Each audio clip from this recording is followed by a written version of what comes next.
Hi all, my name is Danny Cohen and I'm the head of EMEA Delivery Hub at AKT.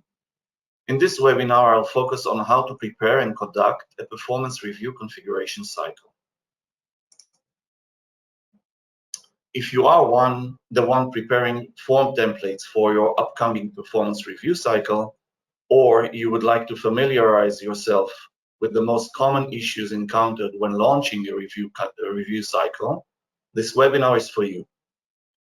This webinar is focusing on cloning the templates already used in the previous performance review cycle and will not include guidance on adding new configuration changes into those. Before we begin, it's important to first understand how you can learn about, prepare for, and make the most out of the coming improvements. At least one release was probably implemented since the last performance cycle you have conducted. Therefore, we recommend reviewing the release notes of the last two releases and to review the upcoming release to be sure that there are no new features or changes that will impact your process. In addition, you should check the Upgrade Center for any new options you can enable prior to the coming release. Note that the upgrades will probably impact the existing configuration and adjustment will need to be done. So if you only want to clone last year's process configuration, make sure you adopt only the mandatory changes.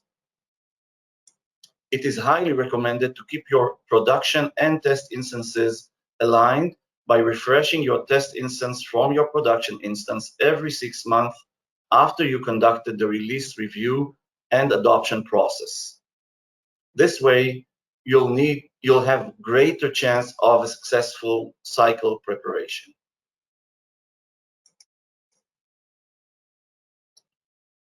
So you need to click here the release information URL, and this will redirect you to the product release and roadmap information page, where you can learn about all the new features in the last releases.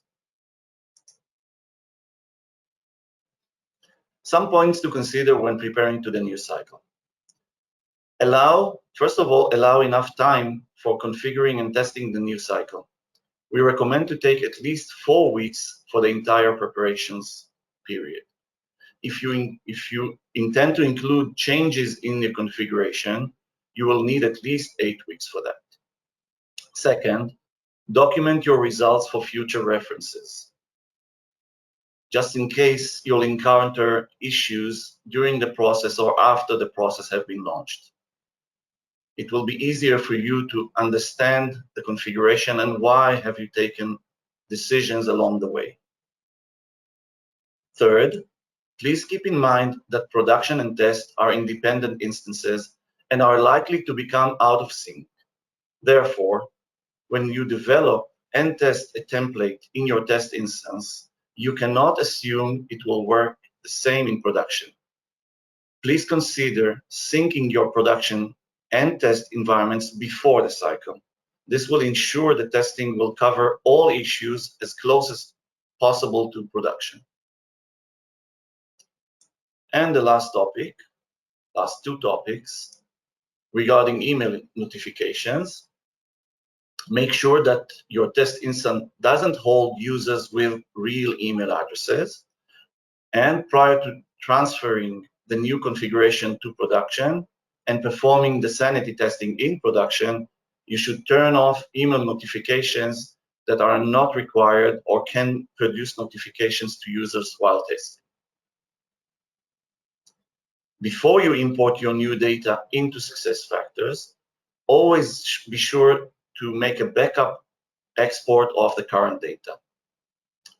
If there are more modules implemented in your environment, you must identify all points of contact with PMGM, Performance and Goals Management, and make sure not to override any needed or existing configuration in the other modules.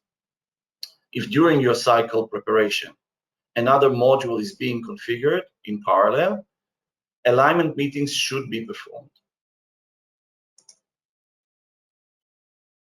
Okay, so In the following slides, we will review the needed preparations, the performance cycle, the needed preparations for the performance cycle, while discussing the most common issues and pain points.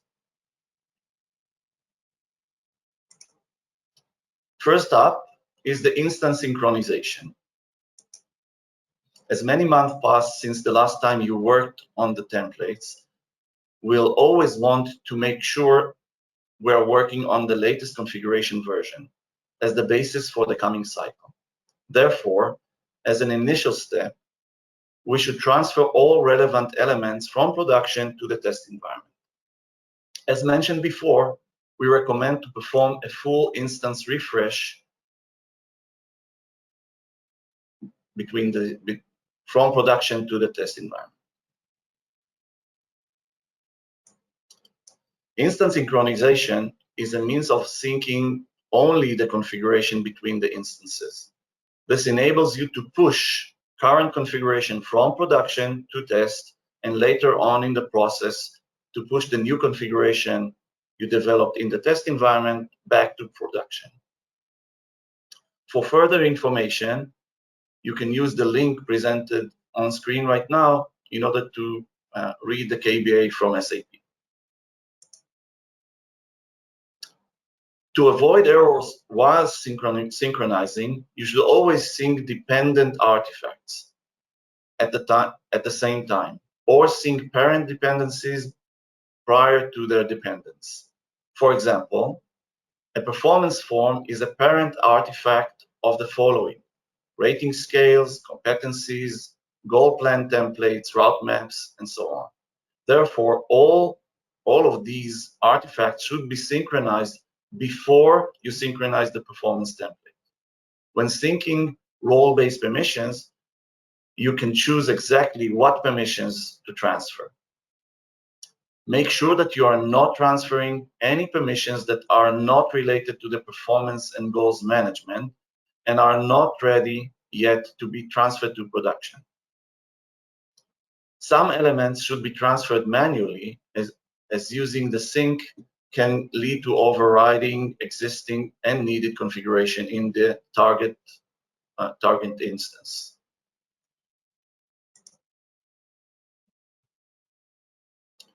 Some important facts you should be aware of before using the synchronization.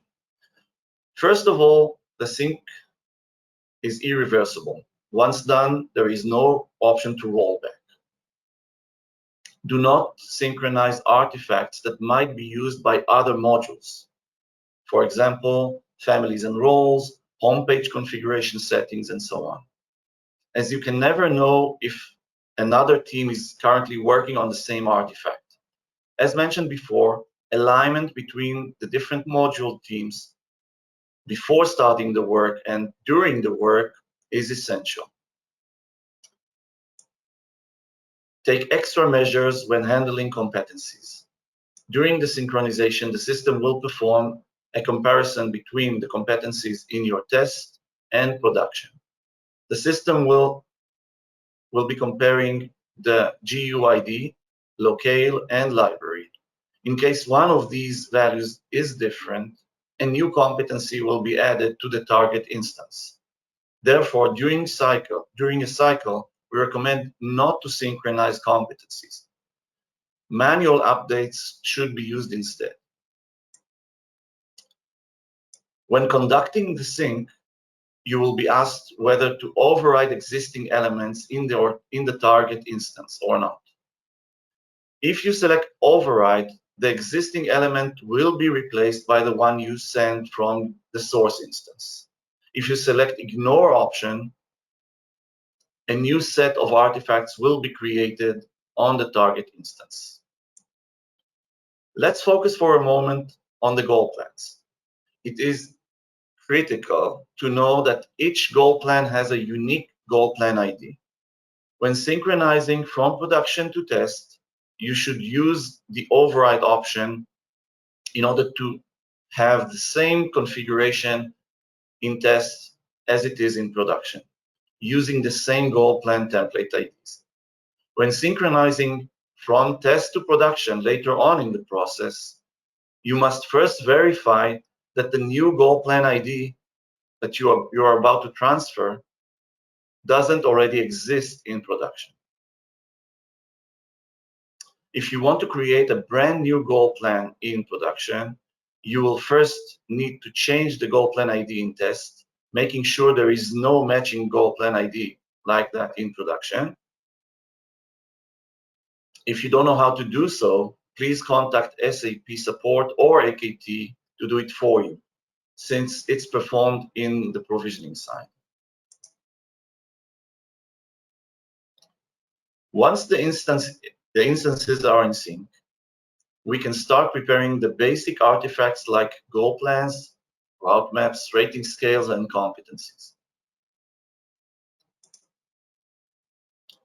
So we'll go step by step here, and we'll cover all the basic artifacts, and then later on move on to the performance and the performance form itself. If your performance form has goal sections in it, we recommend to create a new goal plan template per every cycle. To copy the template from the previous year, follow the steps presented in the slide right now. The process is very simple, and I want to focus on 3 issues.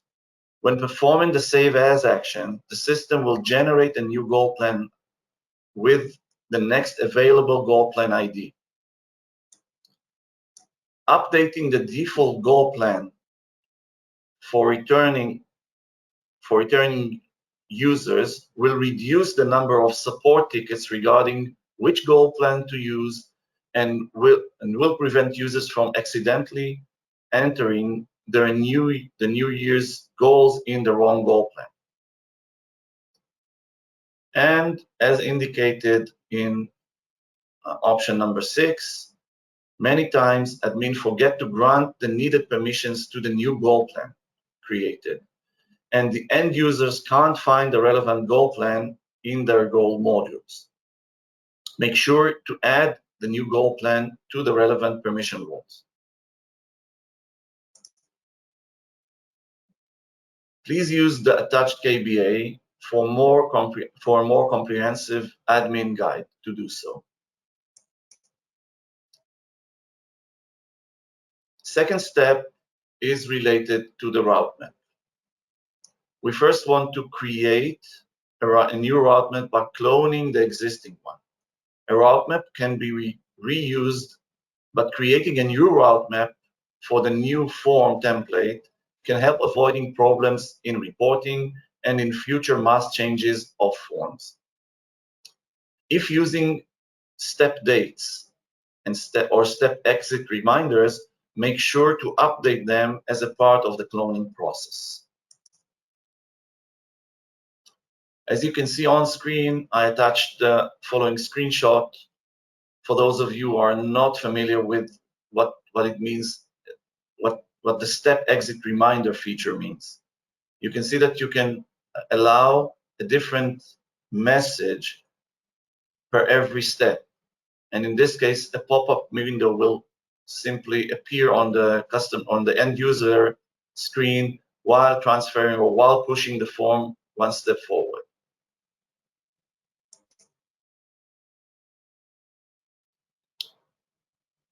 Important notes: be careful when changing the step ID for a route map step after you started using the route map.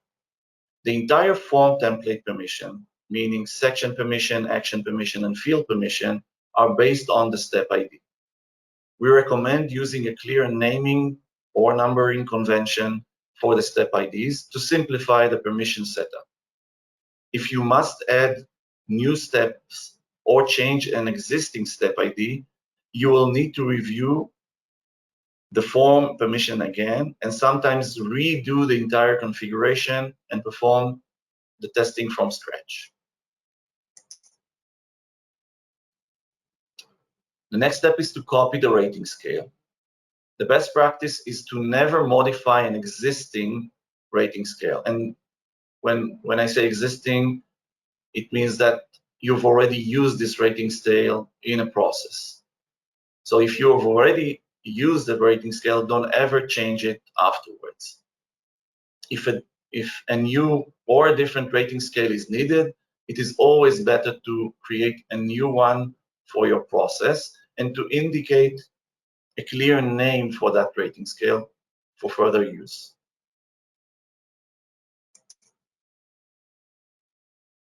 The next step is how to manage or copy competencies. And this is a bit tricky in SuccessFactors.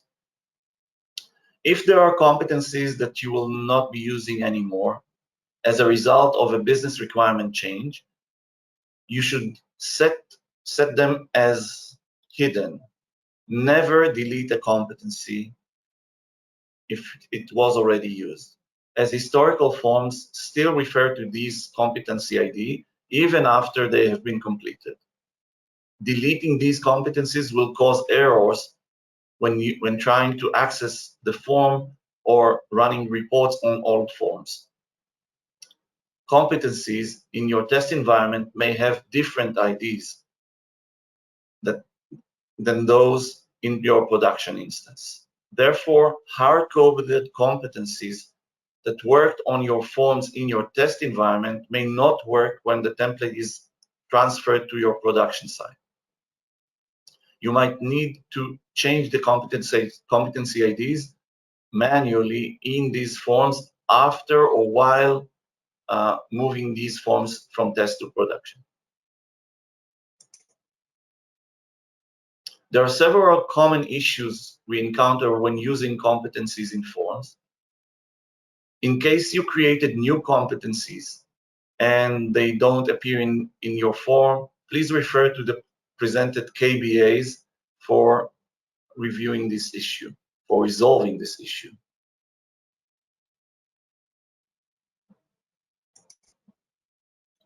Okay, so now all the dependent artifacts are ready, and you can start working on your performance form.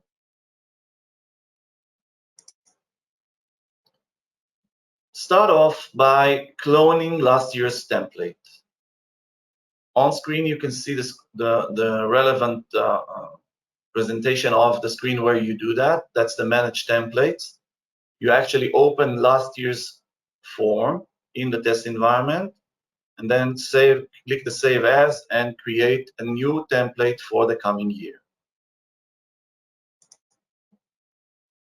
And then you should go to General Settings in the new form, connect the new form to a new rating scale. You should never update the route map from here, from this screen. Okay? You should never do it from this screen. Changing the route map from this screen will actually remove all your permissions. So skip updating the route map from this screen. And then move over to the advanced settings and update the route map from there.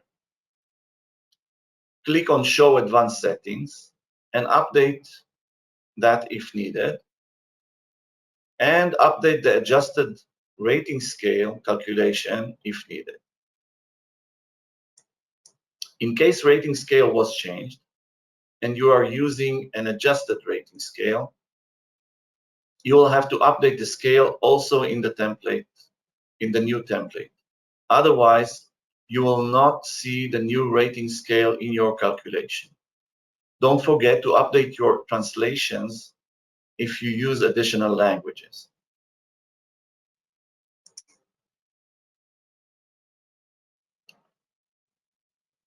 Next step is to edit fields and sections. As I said, this webinar doesn't include instructions on how to do it. But if you still need to do it, and in most cases, there are some changes introduced per every cycle, we recommend you to review each one of the fields and update if needed. In the goals section, you need to actually connect the goal section itself in the form to the new goal plan. In the competency sections, if you're using hard-coded competencies, make sure the needed competencies are hard-coded into the form. And then to review all the sections' names and descriptions in the element keys. And I want to actually focus on the element key for a second and to share a few best practices with you. The element key, and you can see it presented on screen right now, will help you to manage and import your form translations later on. In order to do that efficiently and not to make mistakes, it is highly recommended to have a separate set of element keys per every form template in order to avoid cross-impact between modules and between templates. A good element key should have a clear name indicating the template name, year, section, and field. For example, according to this structure, you can see on screen that we have the year-end process 2020, section name is strength areas, and the field that we are actually labeling right now is the section label. You can have a similar one, for example, for the section introduction. So it will be called year-end 2020 strength and areas section introduction. And in that way, you will have a very clear indication of the field you're labeling right now. One thing you need to note is that after changing the entire set of element keys, you will have to re-import the translation values per every language again. So you can export the last year's translations and then copy those back into your new year's element keys.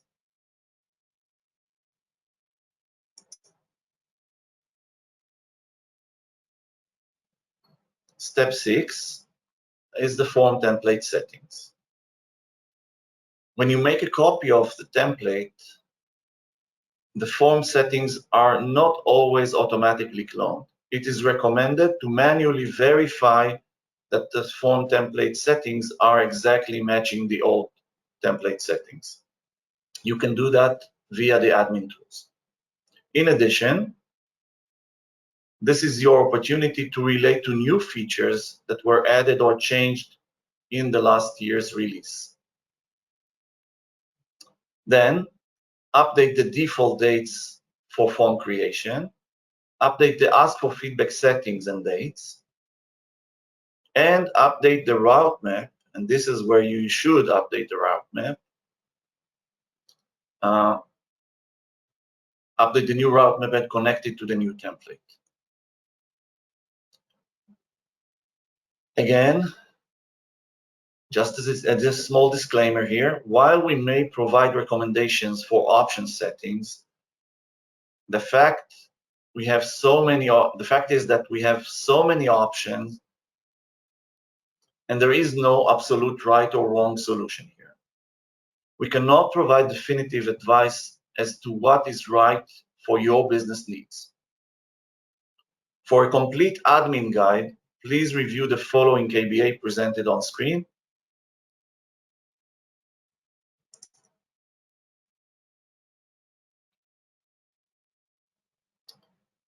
You're almost done. Now it's time to configure the additional functionality like email notification, calibration, and reports. Let's start with email notification templates. So email notifications are a bit complicated to configure and test. Don't forget that the same email notification templates are used by many modules and by other form templates. Make sure that you only update the templates used in your new performance form. I will repeat that. Make sure that you only update the template used in your new performance forms. Otherwise, the configuration you're doing right now for this current cycle will also impact other forms running in parallel and other processes in other modules as well. If you enable a new notification template, don't forget to disable it for all the other forms that are not a part of your process. Don't forget performing changes in all languages and saving it in all languages if you're using any. And last but not least, assign the tester's email address to the relevant testing users and subjects in order to test the outcome of this new setting that you've just configured.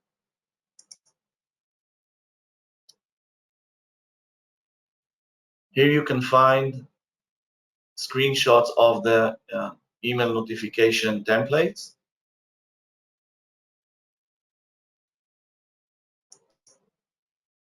And here is a screen which actually explains how to enable or disable the new functionality or the new email template notification per specific forms.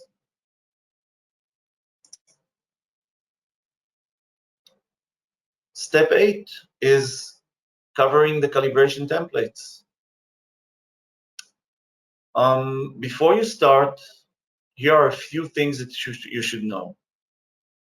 The route map the route map of the form that you're trying to calibrate must have at least one single user or collaborative step.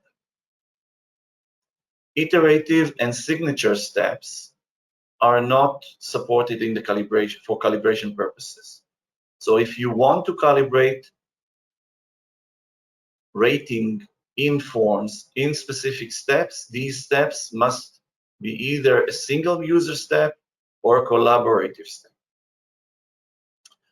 The performance form must have manual rating configured either for performance, potential, overall objective, and overall competency.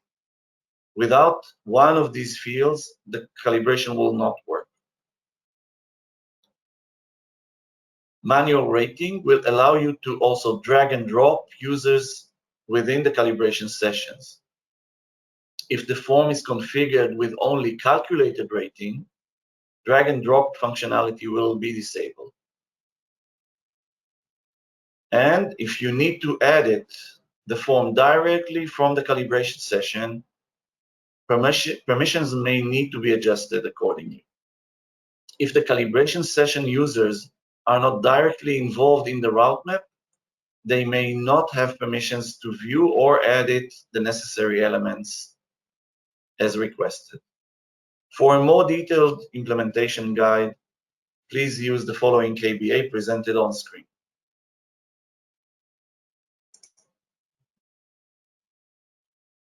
After cloning the form, you'll need to perform the following changes. Actually, stop. After cloning the calibration template, you'll need to perform the following changes. In the Basic Information tab, define the template details, a new template name, and a new review period. In the Data tab, the performance calibration includes the evaluation of performance goals, potentials, or other customer-defined elements. Select the form templates that contain these elements you want to calibrate, and at which step in the route map should it happen. If needed, set distribution guidelines. Note that the total guidelines should add up to 100%. And again, for a more detailed implementation guide, use the following KBA on how to set up a new calibration template.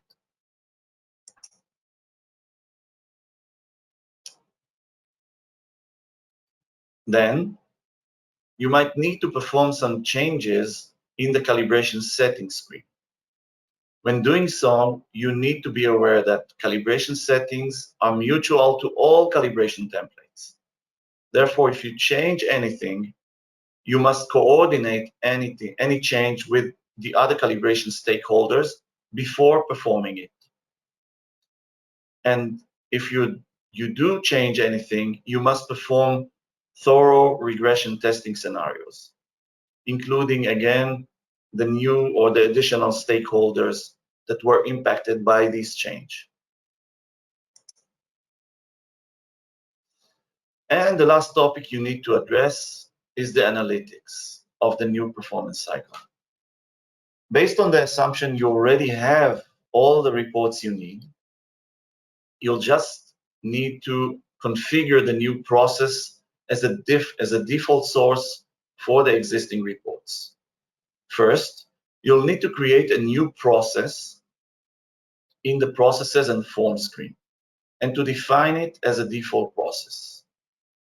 Don't forget to connect the new process as the source of the data presented in some of the tiles in the talent profile. Again, remember to align with all the other stakeholders before doing so, as this setting impacts all the users and modules in the suite. Following that, you'll need to create a new matching dataset group in the Manage Dashboard filter screen. In case it's relevant, you can also create a new date range.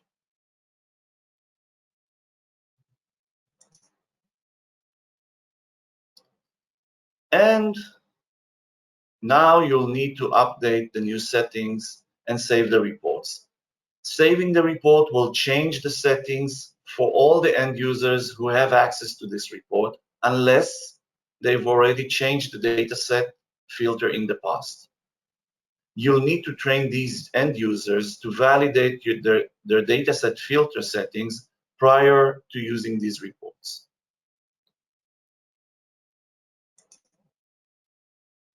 And the final topic is the testing of the new cycle.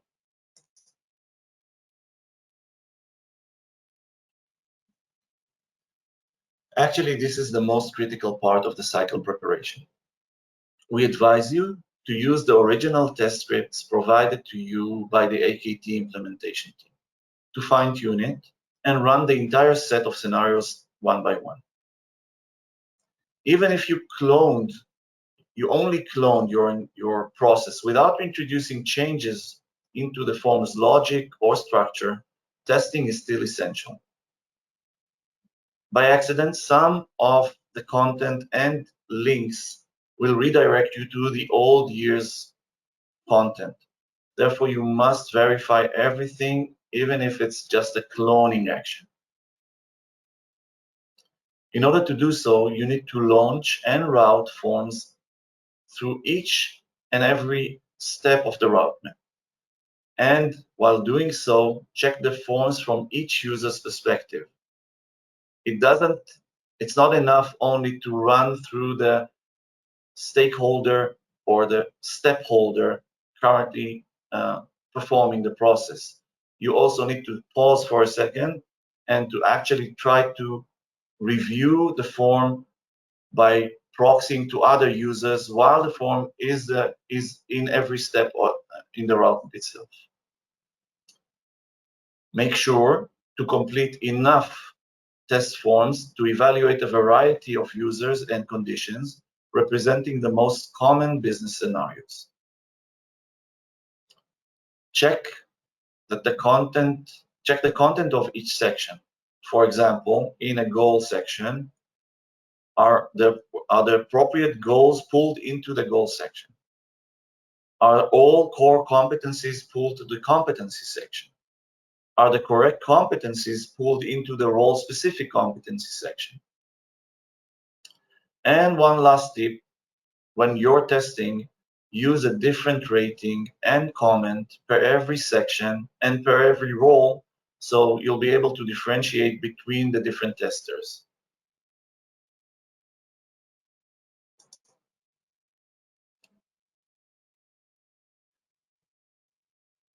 A few more tips here. Route the form backwards to check the permissions again. It's not enough to route the form always one step forward. You should also imitate situations where the admin is asked to push the form 2 steps backwards, and then to see if the permissions are actually showing or allowing the user to see information that he is not allowed to see. When checking the comment section, don't use the same text. like comment 111 for all the participants across the form. Always change that. Don't forget to test scenarios where the direct and matrix managers change in the middle of the process. You will need to do so per each one of the steps in the roadmap. Don't forget to review the forms after the process was completed. And again, after the form was completed and it's in the completed folder, you need to try to review the form from different users' perspective to validate the permissions and the access. A few words about positive versus negative testing. While testing, consider the expected behavior of the system, but don't forget to test what the system shouldn't do. Purposely try to hack the system's designated permissions and functionality, as that's exactly what your end users will do.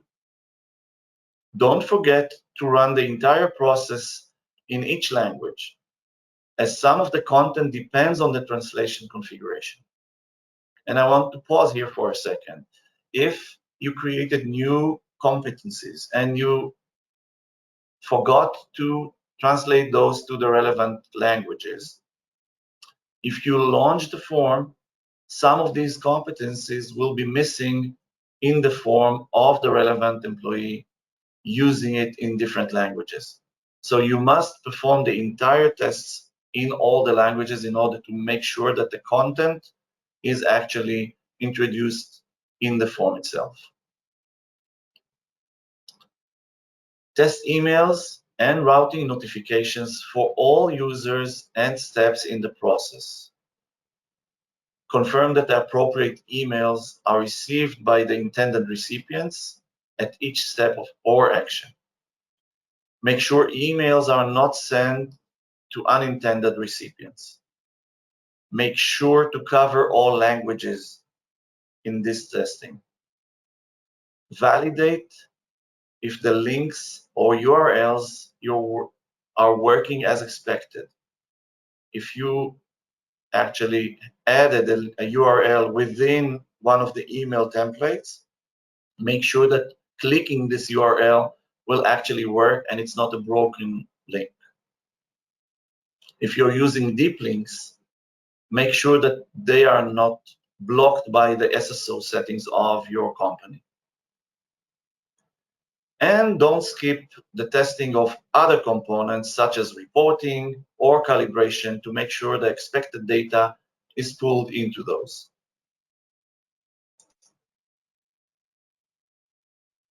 One final and important tip. The performance evaluation module, as opposed to other modules in SuccessFactors, is not tolerant for configuration mistakes. Once the forms are launched, corrections cannot be done.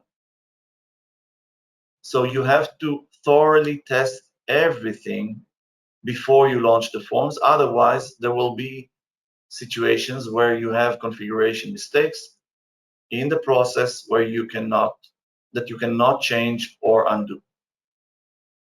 For a more detailed set of testing guidelines, please refer to the following KBA presented on screen. So that's the entire process of preparing your own performance evaluation cycle.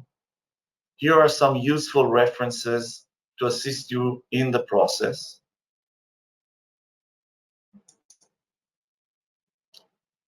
For more information, you can actually use the following SAP websites. We at AKT are here to assist you in the process. If you need our help, please contact your AKT CLM.